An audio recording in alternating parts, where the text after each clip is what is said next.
And what we've been doing is looking at typical scenarios such as a wind farm, where you're getting messages every 6 seconds from each windmill telling you how much energy it's producing and how much electricity it's putting into the energy network.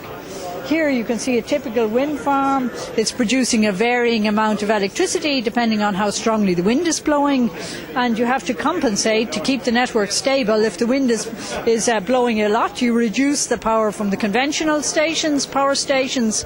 If the wind dies down and there's less electricity being produced by the wind park, you increase the output from the conventional power stations. And this means lots of communication, lots of it in close to real time. And this typically uses the energy MMS protocol. And we've modelled the energy MMS protocol for this wind farm case, exactly the type of traffic you have in a wind farm. And on the upper simulation, you can see what happens in a public LTE network. When the network goes towards overload, the network is getting slower and slower, and the response time from the network, the messages are going slower and slower through the network. So it's a problem if you have a real overload. You'd need 200 users near a single base station all downloading video, but it could happen.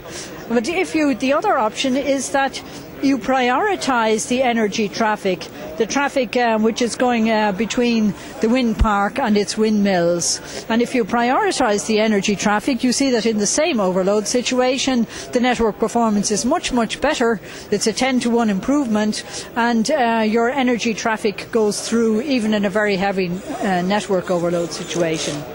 And that was a simulation we did. Now we're doing tests with a real base station set up connected to the simulator, power network simulator at the University of Aachen, RWTH. And we've just started tests, but the initial results are that the test results are the same as the simulation results.